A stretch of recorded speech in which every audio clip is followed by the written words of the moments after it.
I'm dwfearn, and this is my take on music recording. I met Dave Hill in late 1993 when we were both participating in a mic preamp shootout in Boston. That was soon after I had started the dwfearn manufacturing company, and Dave had exited from Summit Audio to form Crane Song. There were others at this event, including Ivana Manley, Greg Galtieri, and a few others that became friends. The shootout was in a studio in downtown Boston, but none of the manufacturers were permitted to actually go inside the control room during the testing. In fact, we were all relegated to a stairway in the building that housed the studio. We were there for hours, and that gave everyone an opportunity to get to know one another. It wasn't long before Dave and I were in a deep conversation about audio circuit design. Most of the others stopped talking among themselves and focused on our discussion. This was the beginning of a long friendship that was terminated a few weeks ago when Dave died of cancer. I was blindsided by his death, but it is not surprising that I did not know about his illness. Dave would never want his health to be a topic of discussion. Fortunately, he had time to develop a succession plan, and I think Crane Song will continue to prosper, selling the amazing products from the mind of Dave Hill. Dave was unique. He could be the quintessential nerdy guy, but that was only part of his complex personality. He might privately complain about some of his knuckle-headed customers, but to the public he was always personable, helpful, and cheerful. He enjoyed the interaction with people at the AES and NAMM shows. In addition to his formidable technical chops, Dave also understood what made music sound good. He had an intuitive sense of when something did not sound right and worked diligently to understand the problem and develop a solution. He was always interested in the practical tasks of recording and operated a separate studio, Inland Sea, where he could test his prototypes in actual music recording sessions. He also knew that just because something measured good, it didn't mean that it sounded good, and something that sounded great might measure poorly. This is something he and I were both passionate about. Dave was one of the smartest people I have ever known, not just in electronics, but also in his emotional intelligence. He had great empathy for people, even those he did not know. He could talk to anyone and make them feel like he was an instant friend. He was rarely without his camera. He was not only skilled at making technically excellent photos, sometimes using tedious techniques to achieve his vision, but he had an artistic eye for what made a good composition. He used his photographs in his product literature, exhibit booths, and online. His subjects were typically people he knew, places he visited, and scenes from his hometown of Superior, Wisconsin. He spent most of his life in that town, on the shores of Lake Superior. That area is subjected to some of the most extreme weather you will find in the lower 48 states. We both shared a love of the natural world, but it was largely unsaid in our friendship. Dave loved to travel. He rarely missed an opportunity to exhibit his products at AES shows around the world. He would build in some extra days before and after to explore. He sought out interesting and unusual concerts and experiences wherever he went. He thought nothing of walking miles, whether he was at home or in any city in the world. And he was comfortable wearing clothes that few of us could pull off, like brightly colored shirts, leather pants, and bare feet in sandals, anytime, anywhere. It was not an act. He felt totally comfortable in his chosen attire. Dave could get more done in a day than anyone I have ever known. He always made me feel like a slacker. When he needed to make the metalwork for his products in-house, he bought the milling machines necessary and then designed servo controls to automate the process, including writing the software to make it work. For a few years in the 1990s, Dave made the front panels for the dwfearn products in his factory. Eventually, his production volume and mine made it necessary for me to find another option, but during the time when Cranesong fabricated our front panels, we had the most precise machining that we ever had. Dave understood that when you design a superior piece of audio-electronic equipment, you have to build it to last, use the best possible parts, and package it so that it was aesthetically pleasing to the eye. Like so many other things, Dave and I shared that vision for our products. Dave was a born leader. In any situation, Dave was always the one to take charge, set a direction, and keep everyone on the same page. And he could do so with sensitivity and a pleasant nature. For many years, he and I served as judges for the AES Student Design Competition.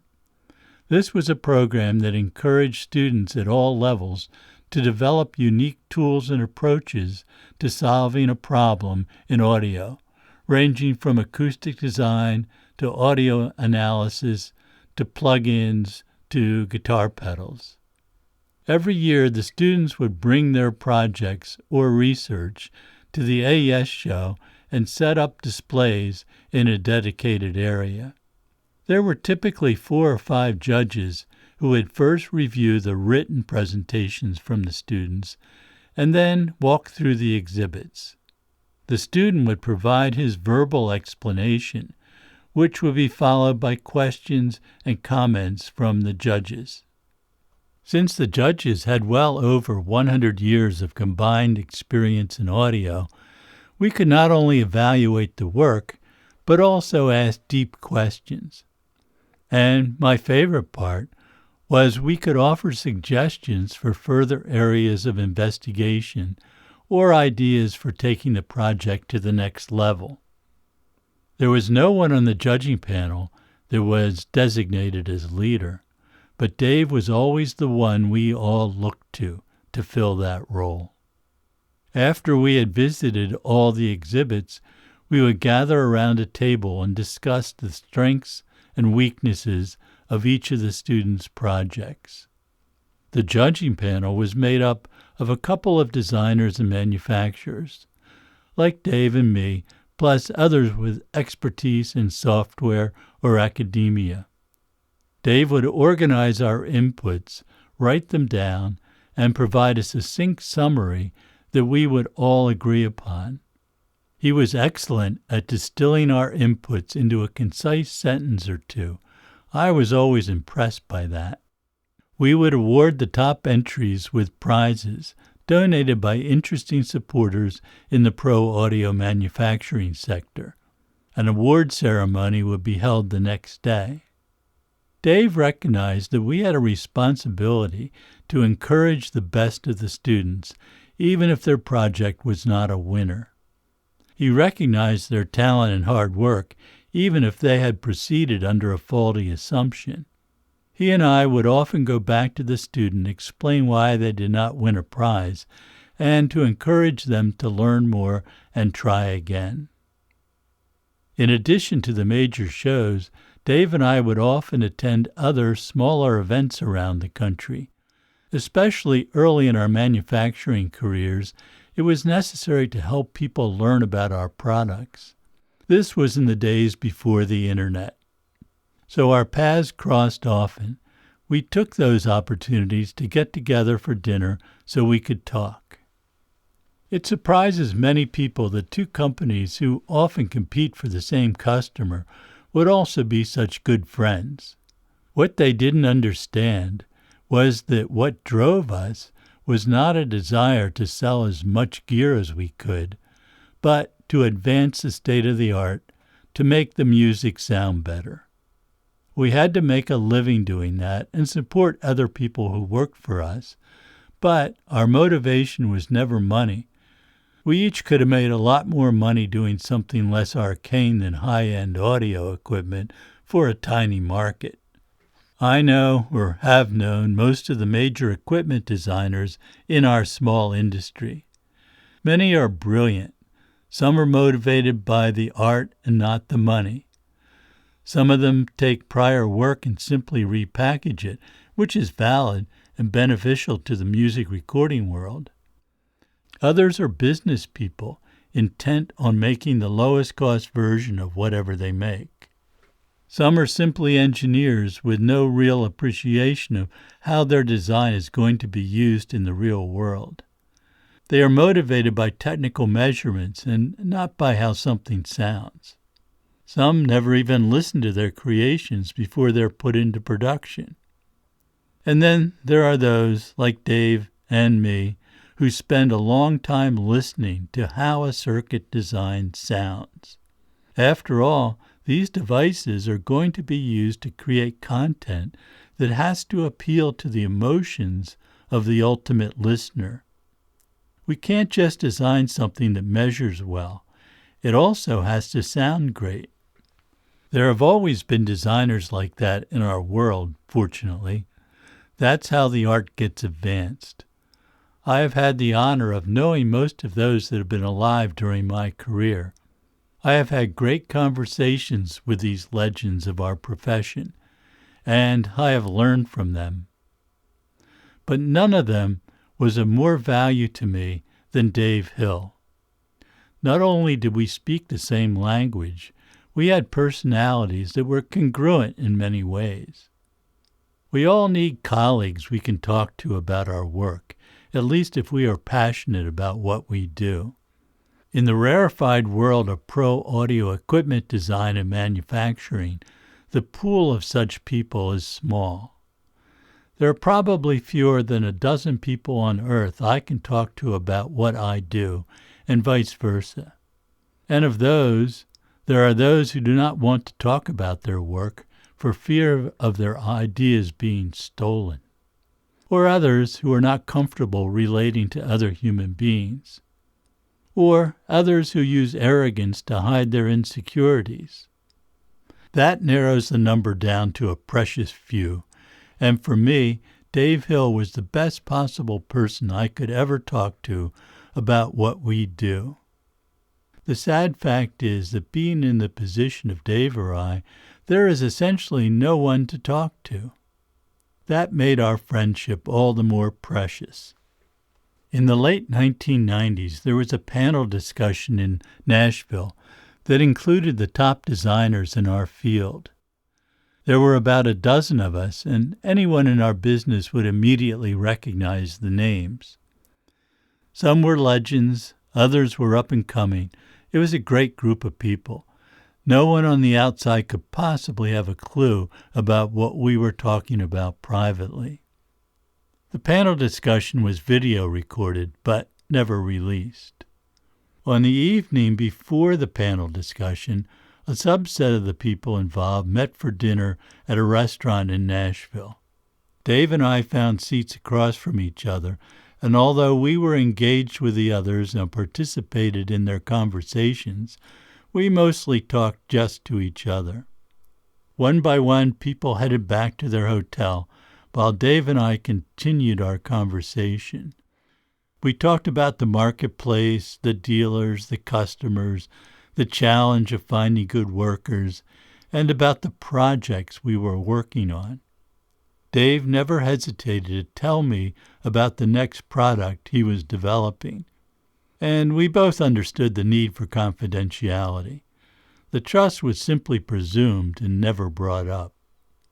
On this evening, I started to tell Dave about an idea I had for an unusual approach to compression, using a pulse width modulator as the control element.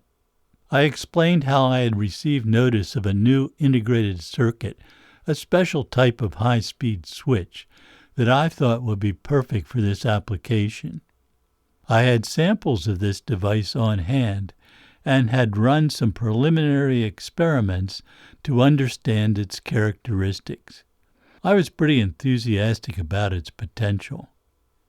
I told Dave my next challenge was to develop the pulse width modulator circuitry to make this into a viable product.